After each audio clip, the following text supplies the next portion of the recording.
for that Sure. lovely introduction. I really do appreciate that. Uh, when you change the way you look at things, the things you look at change. This is a powerful quote by Dr. Wayne Dyer. It changed my life. I realized that I was looking at life through the wrong lens. And I realized that some of you out there might need a shift in perspective, and I'm going to teach you how to do that today. So I'm going to take a quick poll. How many of you ever felt like you were bullied in your life? Type 1 in the chat box. Okay. How many of you ever felt completely alone? And last, how many of you ever felt like you were never good enough? Type 3 in the chat box. Thank you. I felt this way every single day of my life as a kid. And at 2 years old, my mother moved in with my stepfather. He had 2 sons.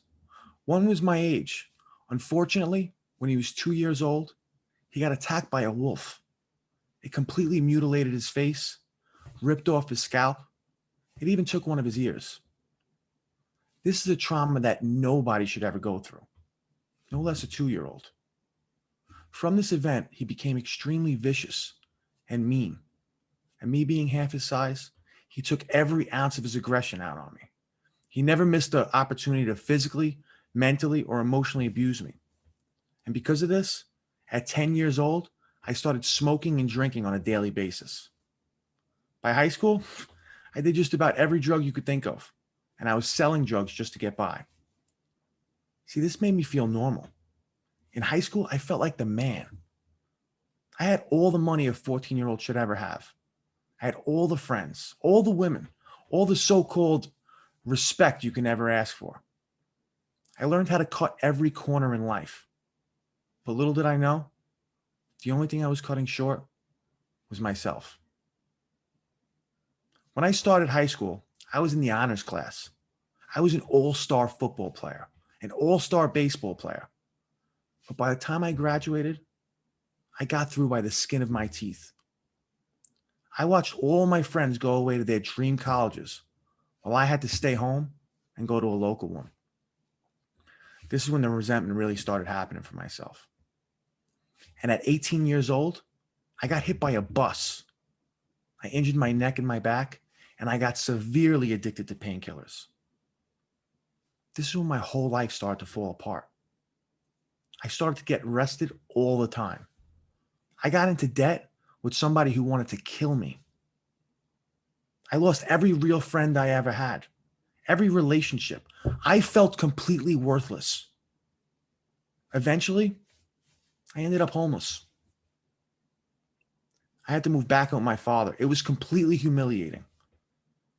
He let me stay for about 6 months until he gave me an ultimatum. He said, Kev, either get help or get out. Me being all prideful, I chose to leave. I packed up all my stuff in a book bag, grabbed my safe, I threw it on my shoulder, and I stormed out the house. I walked a mile in the freezing cold in a tank top and shorts with a safe on my shoulder with tears streaming down my face.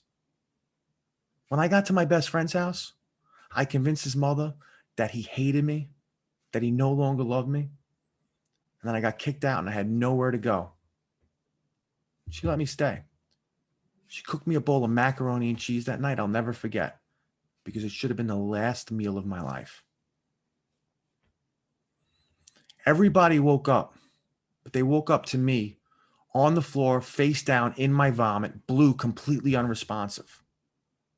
The next thing I knew was I was waking up in the hospital 3 weeks later. The first thing that I seen was my mother's and my father's face, crying hysterical. They looked like they aged 10 years since the last time I seen them. This is the most guilt and shame I've ever felt in my whole life. I tried to gather what was going on. I realized I overdosed. I was in a coma for 3 weeks. I died 3 times in that hospital. In fact, on the last time, it got so bad, they had a priest come in and read me my last rites. I'd hear the doctors say the things to my parents like, he's not going to make it through the night. You better make arrangements. My parents were in complete denial. They're like, don't talk about my son like that. You don't know him. He's strong. You'll see. They look at him like they were crazy. They're like, you don't understand. He had multi-organ failure. His liver, kidneys, lungs, heart, brain completely shut down. He has 108 fever right now. His brain is frying. If he survives, he's going to be a complete vegetable. He's never going to be the son you once knew. He's going to lose all 4 of his limbs and be completely brain dead. You're going to have to bathe him, feed him, wipe him for the rest of his life. Whew. When I heard this was worse than death to me. This is when I started to pray. I started praying to a God I didn't even believe in. Please, God, give me a second chance. If you get me out of this, I promise I'll change. I'll promise I'll make a difference. Just give me one more shot. I begged and pleaded for weeks on end. No response. Until one day, the doctor came in and said, Kevin, I have some good news and I have some bad news. The good news is, I think you're going to make it. I think you're out of the woods. The bad news is, we're going to have to take your leg or you're going to die. When I heard this, every emotion you could possibly think of ran through my head. Anger, frustration, resentment, guilt, shame. Every question you could possibly ask yourself. What was I going to do for the rest of my life? How was I going to make money? What girl was going to want to marry a man with one leg when there are literally billions walking around with 2? Now, although I felt all of these emotions, there was one emotion that I had to hold on to the tightest. That was the emotion of gratitude.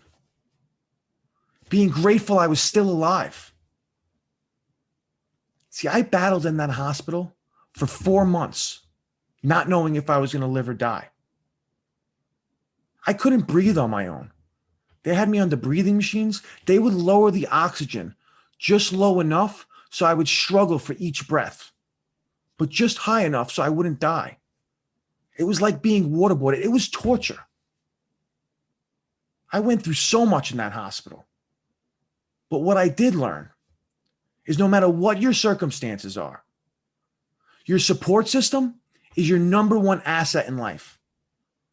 Because when your back's up against the wall and you have no other options, it's your support system that's going to get you through. Now, for me, it was my family.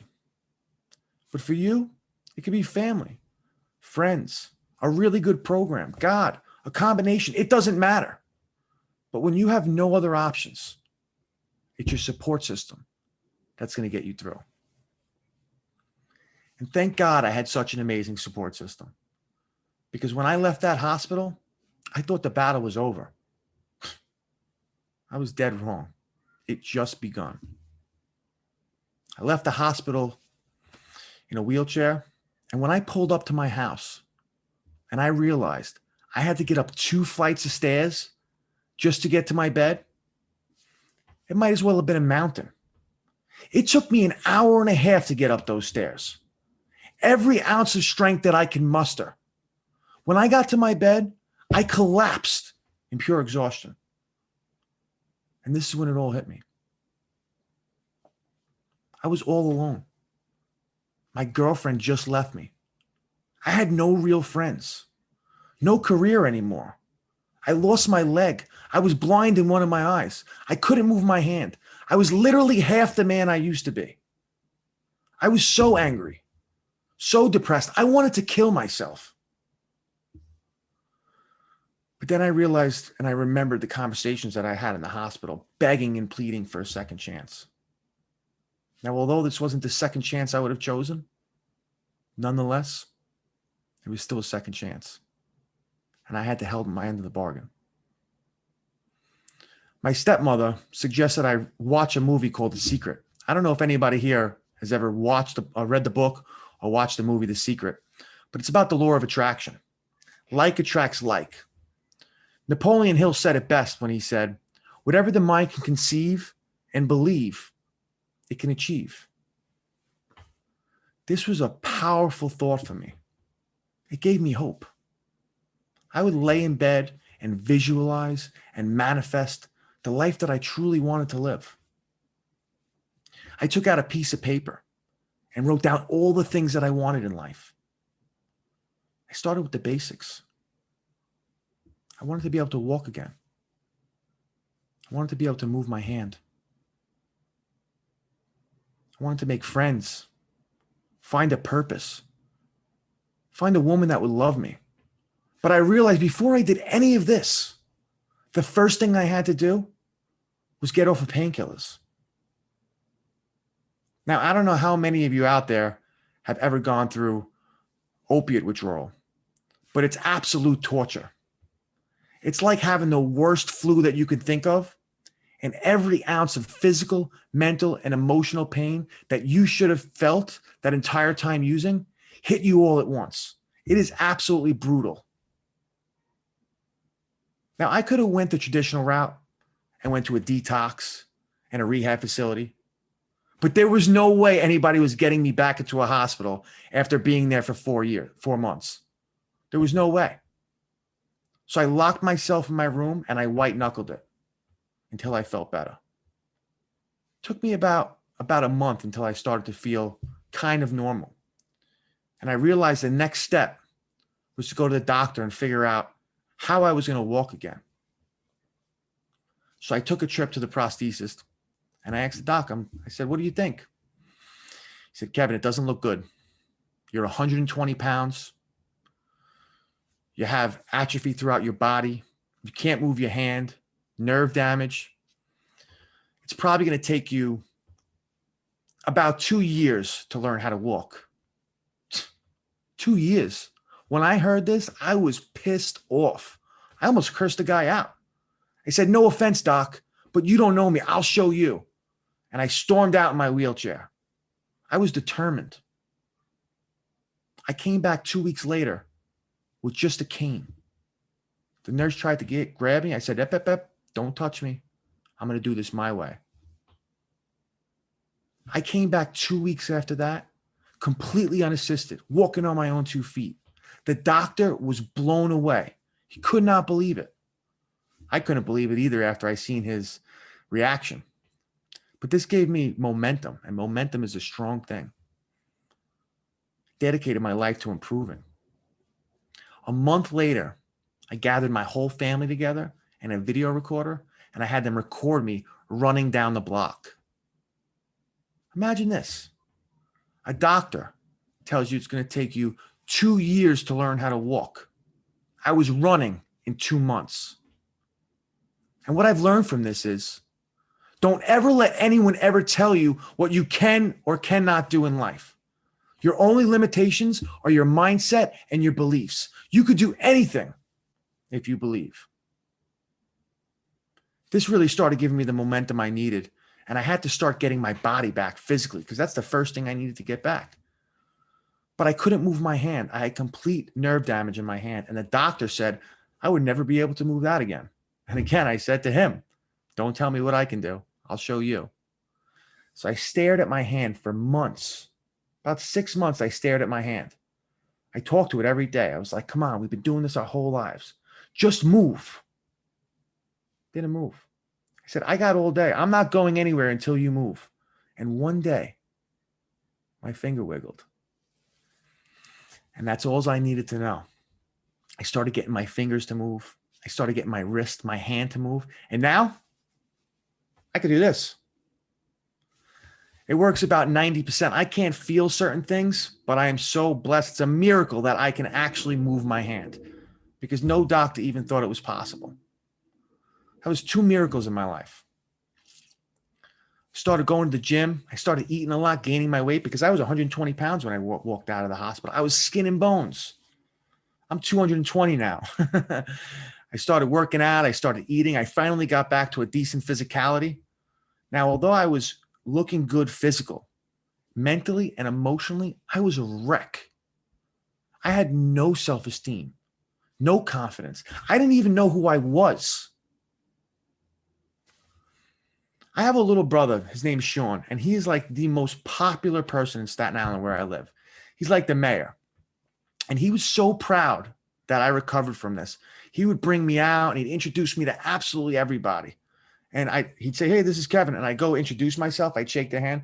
Immediately, I would look down because I couldn't make eye contact with people because I didn't believe in myself. I had no identity. I didn't know who I was. This went on for months. I'll never forget the day this changed forever. It was my first Halloween. I was invited to a costume party.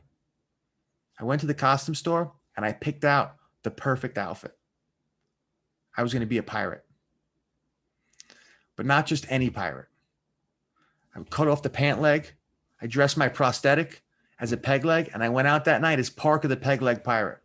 And let me tell you, I was a hit of this party. I was dancing and laughing all over the place. I met every person at that party. I even met a beautiful girl that I spent the whole night with. And every time somebody asked me, "What happened to your leg?" I looked them straight in the eye. I said, "Arr, shark ate me leg." Totally in character. And it was this running joke the entire night. I had one of the best times of my life that night. In fact, I won the costume contest. It was amazing. What I learned was people were loving me for me. I needed to start loving me for me. This is when I started to own it. I leaned into it. I turned my biggest weakness into my biggest strength. This is the night that I went from a crippled, disabled boy to a one-legged warrior. I learned this night that you have to take 100% responsibility for your life and your circumstances. Now, a lot of people think responsibility is like an obligation. It is not. Responsibility, the root words are ability to respond. Able to respond. That's power. That's a position of power. So when you start taking responsibility, 100% responsibility, you are sitting in the driver's seat of your life, and you can create the future that you truly want. And from this point, I never looked back. I realized there was so many things in my life I needed to work on because I was a mess. I had no identity. I was a shell of who I used to be. So I started picking up books. I read well over 200 self-development books, autobiographies, anything to make me more valuable, anything to learn something, any way to grow. I went to licenses and certifications. I went to seminars. I traveled self-development gurus. I even went back to college to get my bachelor's degree in psychology. I just wanted to be as valuable as I possibly could. And what I learned from all of my studies, all of my training, that there are certain human needs that every single human needs fulfilled. And I'm going to share you with them today. I'd like you to write these down. The first need that everybody needs is certainty. Certainty is about comfort.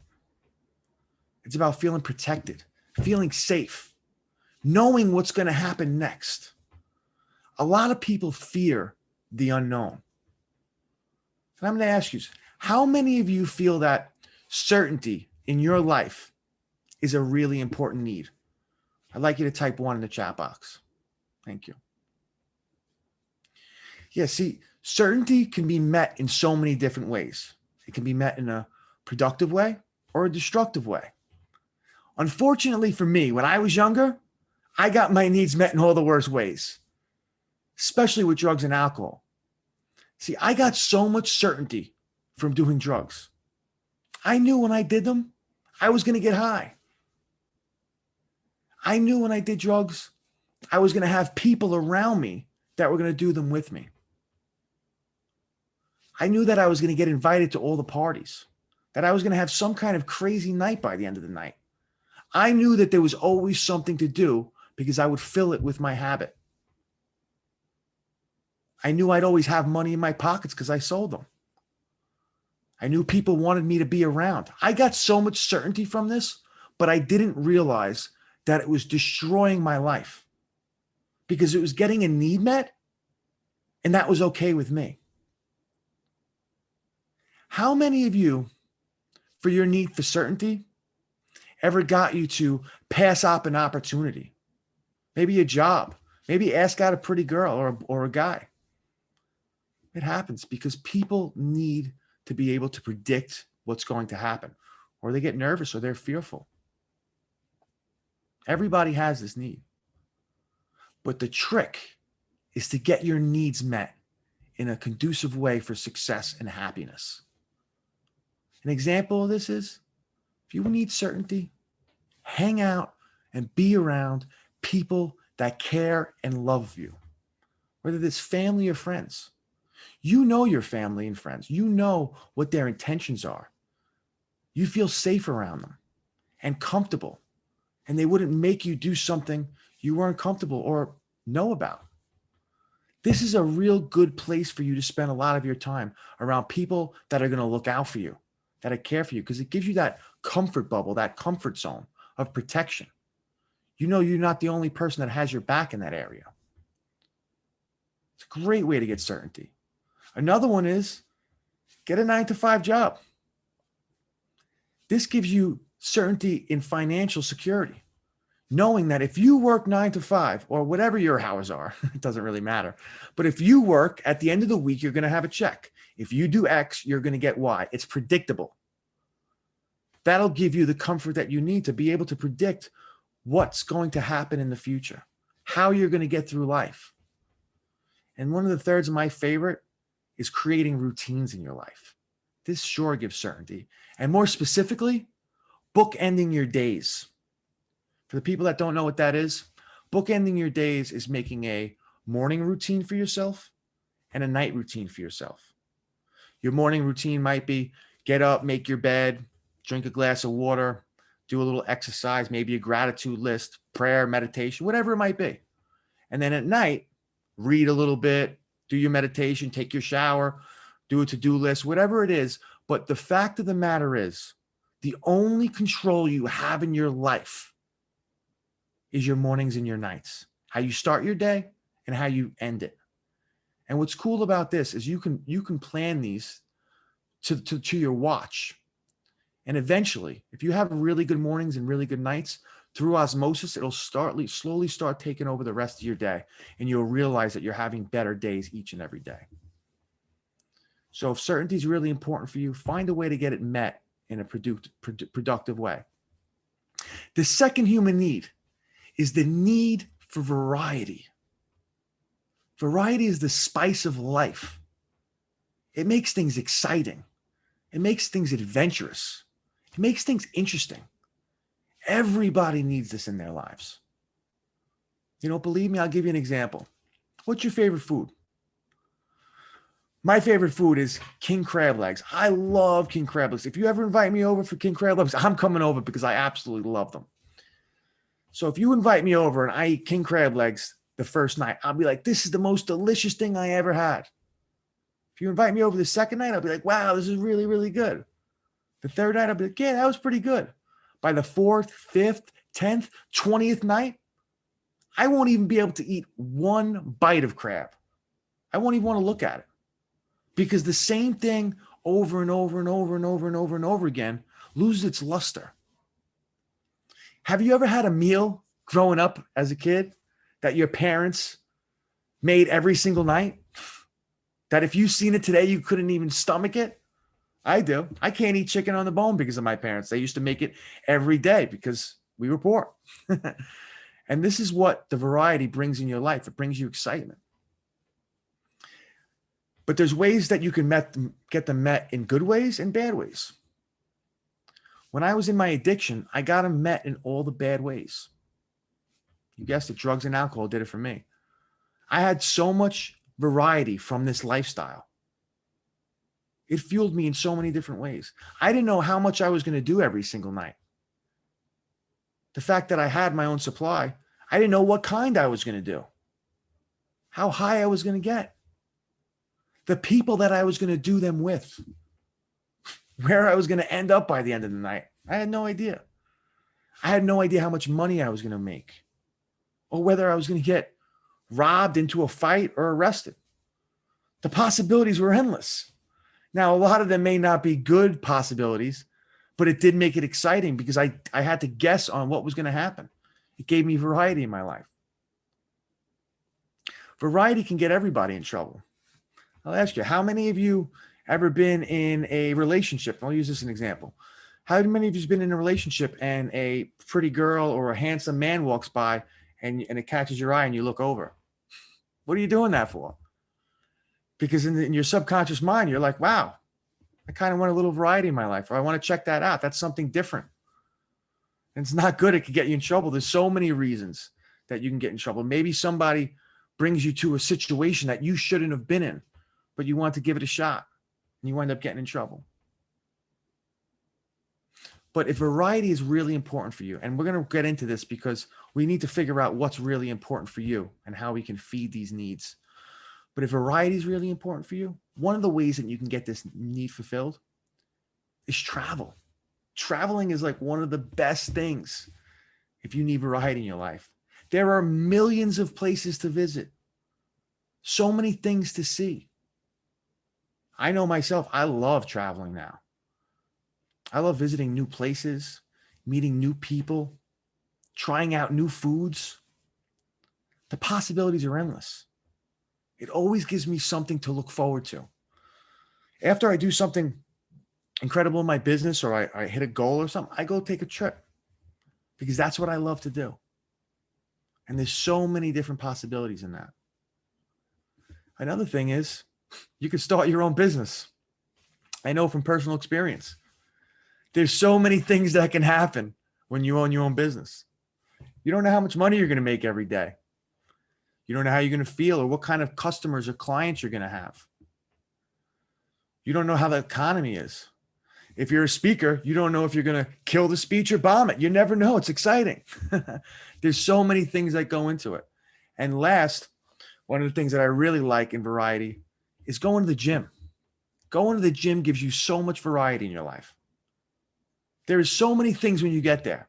You can work out outdoors. You can work out indoors. You could do chest, shoulders, arms, legs. You could do calisthenics. You could do weightlifting. You could do absolutely anything. You could switch up your sets. You could switch up your reps. You could work out with somebody else. The possibilities are all there. But if you have any negative behaviors and variety is getting filled by them, find something positive to shift into. Because when you change the way you look at things, the things you look at change. The third human need is the need for significance. This one was another big one when I was younger because I had no self-esteem. I had no confidence in my life. Significance is about feeling important, feeling needed, feeling appreciated. There are so many ways to get this met, but also it can be an egotistic thing. And for me, it was. My ego was so big because I always wanted to feel better than myself. How many of you feel that significance in your life is an important thing? I'd like you to type 3 in the chat box. Okay. Well, for me, it was one of the most important, right up there with certainty. I needed to be certain of what was going on, and I needed to feel like I was the man. And I did. I would do drugs, and I felt outside of my body. I had no anxiety. There was a significant feeling that I had when I was high. And although it was bad for me, it fulfilled my needs. I felt great every time I got invited to a party or I was hanging out with people that were doing the same wrong things. I felt like the man because I could do more than anybody else out there. I was always doing it bigger, better, more than anybody else. I felt significant about the lifestyle, that I was a dealer, that everybody came to me because I had what they needed. I knew that people wanted me to be around because I had what they needed. The whole entire lifestyle pulled me in so deep, and I didn't even see it coming because it was fulfilling all of my needs. And that's the problem. When our needs are getting met in a toxic way, we'll accept it because it's giving us what we really want. Maybe in the wrong way, but it's still fulfilling our needs. Has you feeling significant in your life ever put you in a bad position, maybe ruined a relationship, or made you look like a fool in front of a bunch of people because you had to be the big shot, or you had to be more than you ever were? That's a way that you get a need met in a destructive way. But there are so many ways to be significant in a productive way. One is give away your time and your energy or your money. Be a philanthropist. Figure out something that you can pour your energy into. Give somebody value. Helping out anybody is significant. Finding a purpose that you can run with and believe in. Figuring out a way how you can start a mission and really, really create something great in this world. Helping somebody is the most significant you can ever feel. It's absolutely amazing. Becoming the best at what you do in life. And that could be anything. It could be at your job. Become the best person you are at your job. You'll see it in your money. They'll be giving you raises. And people will appreciate you because you're doing so much. Maybe being significant in your family or a friendship. Really doing the right thing. Being important. Getting appreciated. Being valuable. It can be even in a sport. I know growing up, I played sports. I felt awesome when I was really good. When I did right and I hit the winning home run or scored the touchdown, I felt pretty significant. Find something you could pour into like that, because that's where real true happiness comes from, by fulfilling these needs in the right way. But the first step is to see how you've been getting them met in the past. And that's when you can make the change. The fourth human need that all humans need, and this is a big one, love and connection. We all need love and connection in our lives. We're social creatures. We need to feel some kind of intimate connection with something outside of ourselves. Now, you can love your family. You can love a significant other. You can love an experience. You can connect with an activity, a purpose, a mission. You can love and connect with absolutely anything out there. What's great about love and connection, love is the ultimate multiplier. Whatever you pour it into, multiplies exponentially. It becomes greater than it was when you found it. Love is a powerful thing. Again, let me ask you, how many of you feel that love and connection is one of the most important needs in your life? I'd like you to type 4 in the chat box. Okay, I'm going to pull up this chat just so I can see it. Excellent. Yeah, so love and connection can be met in all kinds of ways. But me as a young, immature kid, I got it met in all the wrong ways. I was in love with the lifestyle of hanging out and doing drugs with my friends, selling drugs. I felt like the man. I loved how I felt when I got high. I loved the feeling of being around people that were doing the same thing and that body-mind connection that I was having. I was connected to the lifestyle and the identity of being a big shot, that everybody feared or respected me because I was doing these things. The whole identity enthralled me. It sucked me in. It consumed me. I was addicted to it. I loved it so much. There was nobody that was going to pull me away from that. The only thing that got that away from me is when I lost my leg. This is the only thing that pulled me away. See, love and connection is such a powerful thing. It can really put you in an amazing state. It can create a life that's absolutely fulfilling and amazing. But it can also put you in some dark places. Have you ever been in a relationship with somebody, a toxic ex, or in a toxic relationship that you couldn't let go of? That no matter what you did, you kept coming back. You kept falling for the same things. It's because you had such a love for that person. You had such a connection with that relationship. You couldn't let it go because it was fulfilling your needs, even though it was so bad for you. If you have a habit of getting your needs met in this type of way, you need to figure out a more positive way to get these needs met. And a big thing is loving your family. I say this time and time again. Trying to be close to your family is one of the biggest connections you can ever have because they've been around since the beginning of your time. Your mother, your father, your brother, sister, cousins, aunts, uncles. They've known you since you begin. Start connecting with them on a deeper level, figuring out what their needs are and how you can get them met. Figuring out what their love language is, how to connect with them on a deeper way. Because like I said, love is the ultimate multiplier. And there's nothing more fulfilling than feeling love and experiencing love. You can love your significant other. Find a way to make them happy. Love is about serving and connecting with them. Figure out what they want. Truly feel that. Because when you have love in your life and you have connection, there's no need for those bad things. When you find the right thing to pour those into, it's unstoppable. You can love activities. Like I said, I loved sports. Sports were amazing to me. I connected. When I played football, I was in the zone. There was nothing that could pull me away from it. I loved playing football. I loved playing baseball. Find an activity. It could be something different for you. Find a purpose. This is a really powerful love to have. Find a purpose or a mission in life that you connect with.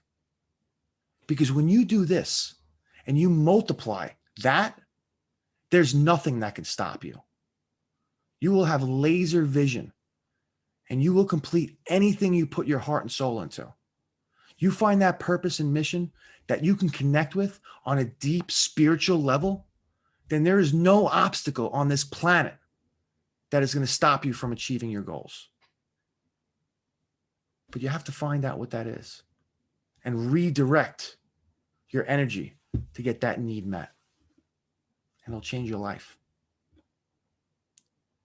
The fifth human need that all humans need is the need for growth. Now, this is one of my favorites. Growth is about being bigger, better, stronger, wiser, more handsome, better than you were the day before. This is being in competition with the person you were yesterday. And this is powerful because this propels you into the direction that you want to go. The fact of the matter is, if you're not growing, you're dying. Now, how many of you out there feel that growth is a very important need in your life? I'd like you to type 5 in the chat box.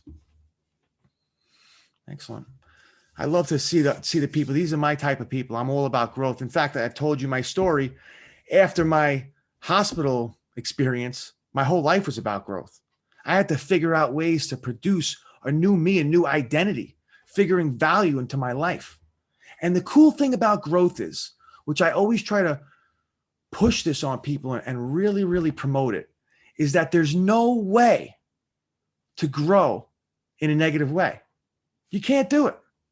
There's no way to grow in the wrong direction. That's called regression. Growth is about power. It's about moving forward. It's about getting to where you need to go and getting there more efficiently and more productively. My life is surrounded with growth. And the ways that I fulfill my needs in growth today is that I read books. I try to read every single day. Try to learn one fact. Because if you learn one thing every single day, that's 365 new things in 1 year. You are not the same person you were last year if you continue on that route. I love to pour into my clients. I love to go to seminars and trainings and get new certifications and licenses. I try to figure out anything I could do to be more valuable than I was yesterday. And you could do the same. Now, you don't have to have a business or do anything like that, but it could be growing in your relationship with your husband or wife, finding ways to make that better. It could be any relationship in your whole life. Finding a way to make them more rich. Solving the problems in your life. Figuring out what the things in your life that need improvement, because we're all have issues in our lives that can get better. Or it's doubling down on the things that you're awesome at. I'm a double down on the things you really like to be the best at that type of thing, because those are the things that you really love to do. And there'll be more momentum and fire behind that. But growth can be in all areas of your life. It could be physical, mental, emotional, spiritual. It could be anything. Just get better than you were yesterday. I absolutely love this. And when you start harnessing the power of growth, you become unstoppable. You're like a locomotive. Nothing can stop you if you can harness the concept of actively, consciously trying to grow each and every day and loving it. When this becomes one of your top needs, you become successful. This is the secret to success. Learning to find fulfillment and growth. And everybody has their journey. Everybody has their process. But you need to find yours. The sixth and final human need, and this is my absolute favorite, is the need for contribution. This is a powerful one, because this is the only one that you think outside of yourself, that you take the fruits of your life and share the you with the world. It's about taking the attention off of you and pouring into another person, or pouring into a mission, or a vision, or a purpose, or a job, a career. It does not matter. But it's adding value to other people. And that's powerful. Because if everybody in this world contributed just a little bit, this world would be a better place. And people would be much happier. Because they say the cure to depression is selfless service to others. That's why it's the 12th step. How many of you feel that contribution is a really important need in your life? I'd like you to type six in the chat box. Okay.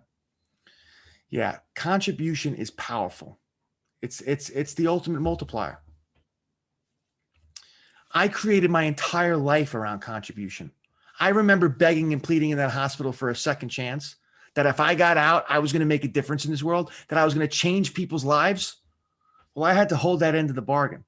And I designed a life specifically to contribute in every way that I can. I created a business for it. I love sitting with clients one-on-one and having powerful dialogue, and then having an aha moment and changing their life in a split second, switching their whole paradigm, how they perceive everything in their life, and changing their life forever. I love teaching people how to become recovery coaches and life coaches, because I know that I can't do everything that I want to do in life by myself. I need other people to do it. So I share my skills and I multiply what I do, because my mission is bigger than myself.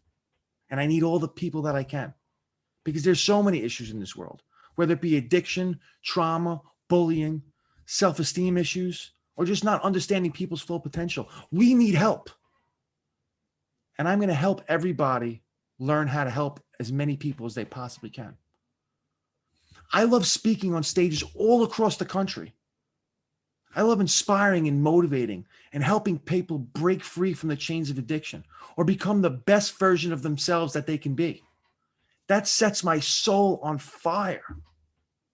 I even wrote an international best-selling book, this book, Winning Against All Odds, that is changing people's lives across the whole world. My mission is to impact 1 million people, and I'm well on my way there. And that is the most fulfillment I've ever felt in my whole entire life. When I switched I shifted my needs to growth and contribution, my life became more meaningful. My life became more successful. My life became more fulfilling than it ever was before. And it was absolutely amazing. Now, I just explained all the reasons how I contribute in my business. But you don't have to own a business to contribute. It don't have to be on a grand scale of reaching 1 million people or anything like that. It could be as simple as helping somebody out when they need your help.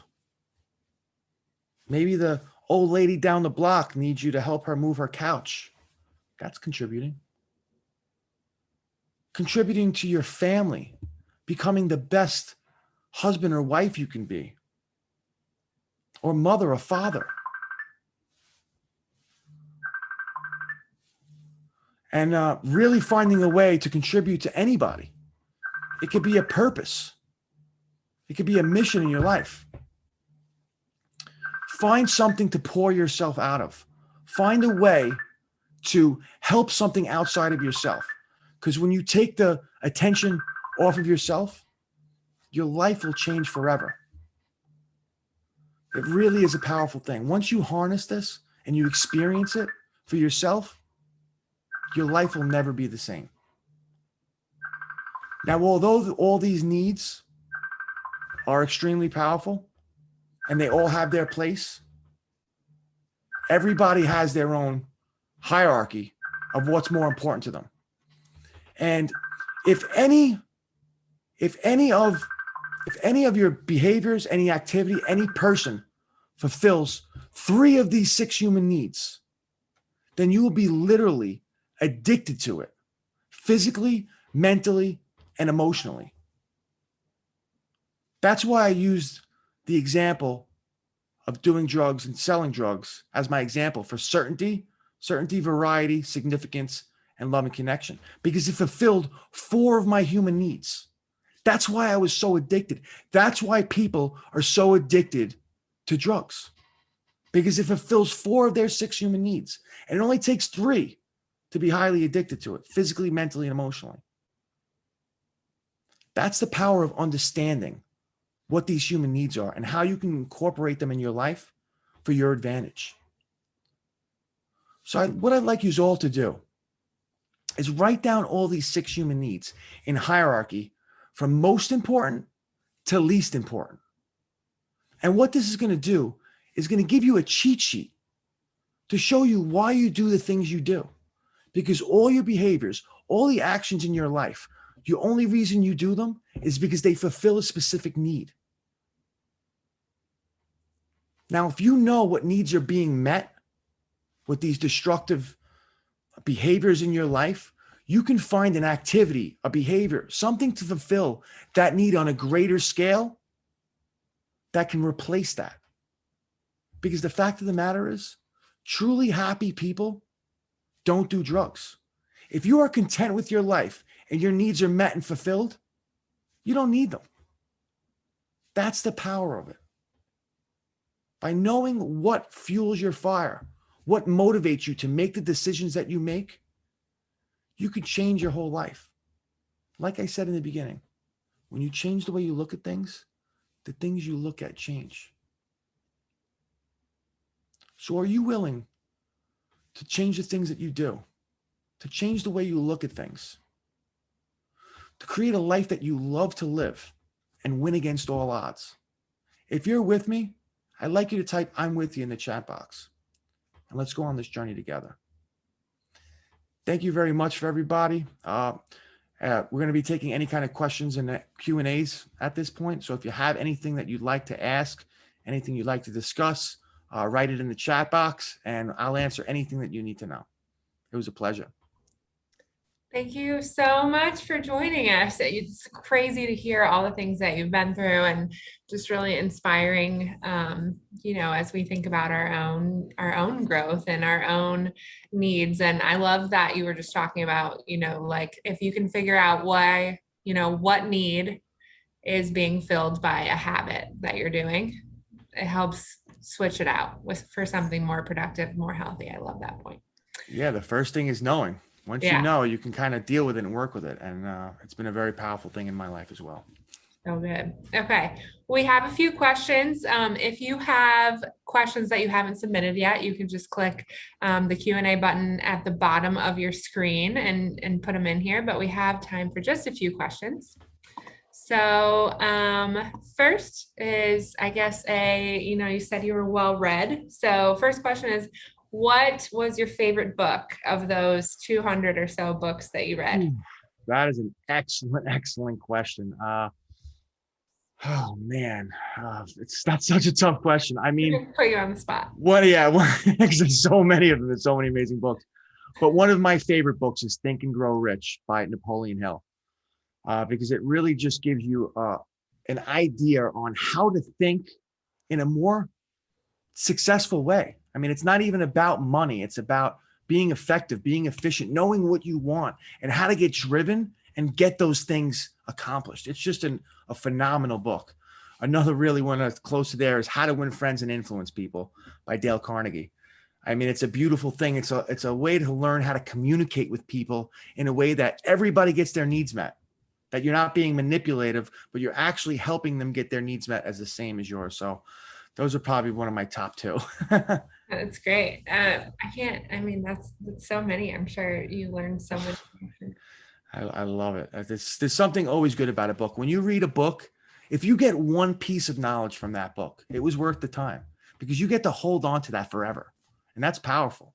It really, really is. Yeah. Okay. Next question is you have a lot of confidence and certainty. I struggle with that. Did you have any times where you think you couldn't do it? Whew, that's another great question. There was absolutely a time where I didn't believe in myself at all. It really is about getting out of your comfort zone just millimeters at a time. You don't have to jump into the deep end of the pool and be like, here I am. You need to dip your toe in the pool.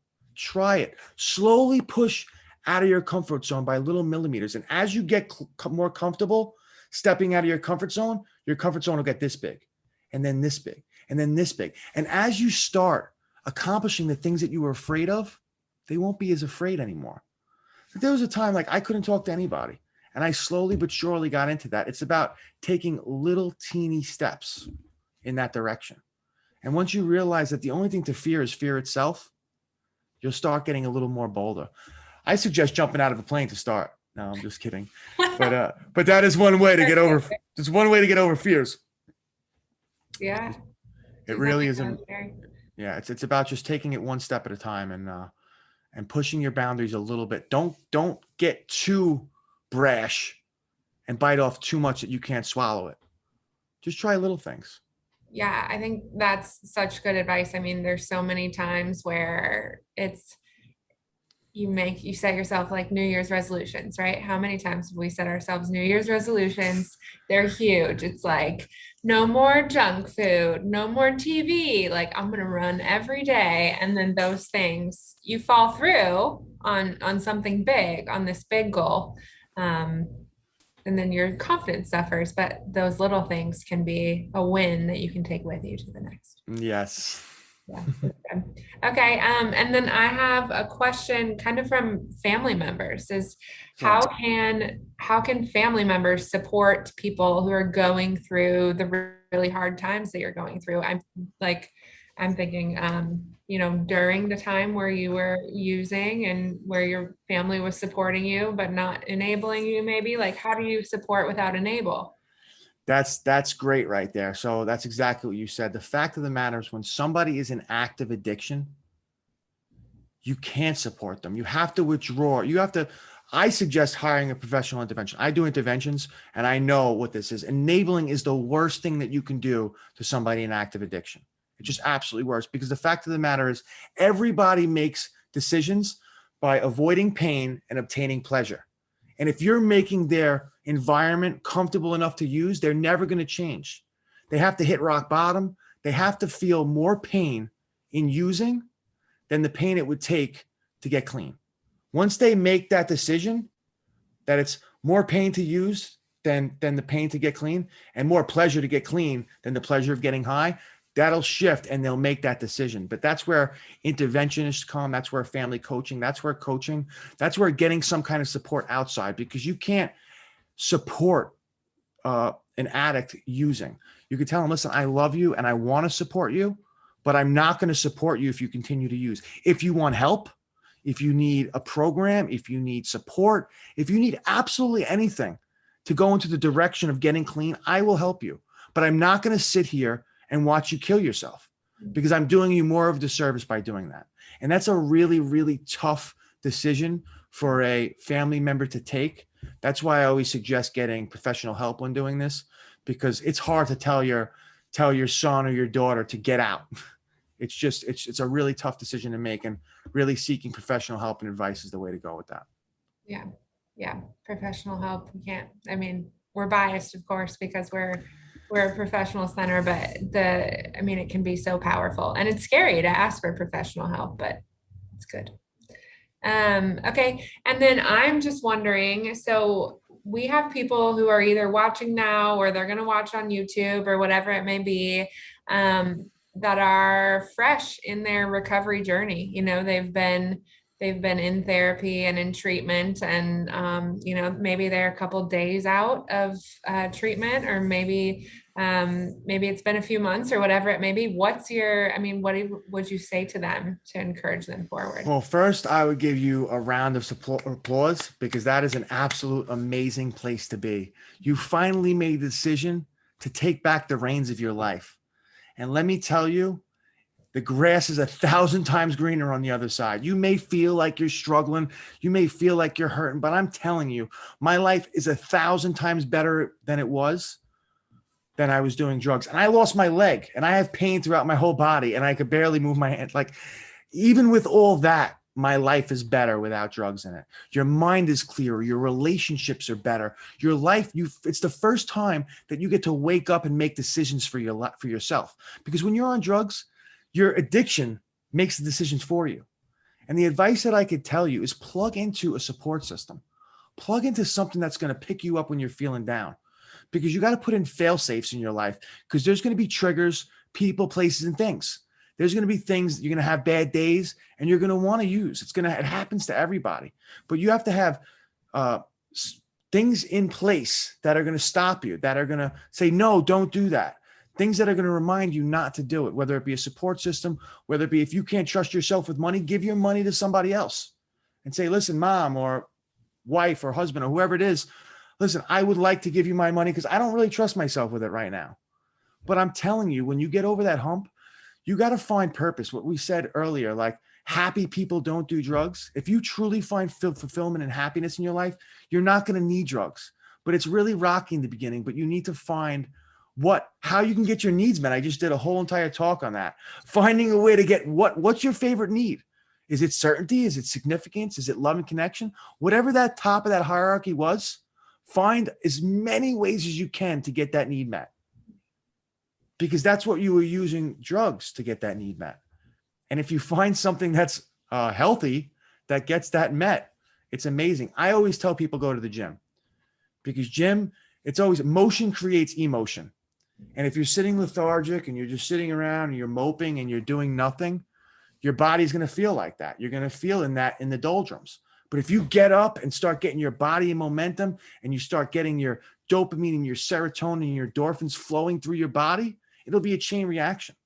And once you start getting successes, and once you start feeling and getting a taste of that good life, you're not going to want to go back. It's good. Yeah. And same thing there, right? You can start small. If you've never been to the gym before, just go and walk on the treadmill for a little bit, Yeah. start small and work it up. That's so good. And okay, my last question, where can we find you? What can people do to support you or see more of your work? Excellent. Well, you can find me at truewarriorsuccess.com. You can also read my book, Winning Against All Odds, Discovering the True Warrior Within. This gets into depth with my whole story and how it came. And it's all about self-development. I plug in all different kind of lessons because I'm a coach by nature.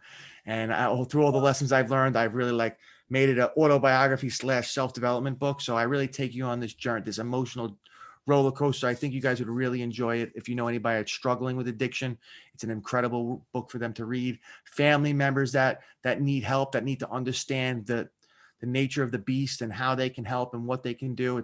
There's just so much in this book to really help anybody. And that's why I wrote the book. But yeah, on truewarriorsuccess.com is my website. You can reach me at kevin@truewarriorsuccess.com. And my handle for Instagram and TikTok is winning__ against all odds. And I love to interact with people. I love to help people any way that I can. Like I said, I dedicated my life to this, and I really try to just get into an impact as many people as I can. Yeah, awesome. Thank you so much, Kevin. We really, really appreciate you being here, and your story is inspiring to so many people, and stories matter. So we're grateful for you telling yours. Thank you so much. It was an Thank absolute you. pleasure to be here. Well, everyone, thank you so much for joining for today. It's been so fun to see um, the stories that are coming out of this speaker series, and the way that we are just kind of joining hands and saying, hey, life is hard. We've been through some hard stuff. There are struggles in our lives, whether they're the exact same struggle you have, or maybe something different. We are certainly here for you and here to support you. And the speaker series as this free initiative to provide resources, inspiration, and encouragement to you all as you walk. And so if you need therapy, if you need to talk to somebody, or if you just have a question for us, you can certainly reach us. My email is amason@apnlodge.com, or you can just submit a contact form and we would be happy to chat. Until next time, keep an eye on your email inbox for the recording of this speaker series and the announcement for the next one. We have a great guest who's going to be talking about the trauma in her life and how she overcame that to win against all odds, as Kevin would say. So thank you all for joining. Have a great evening, and we'll see you next time at the APN Virtual Speaker Series.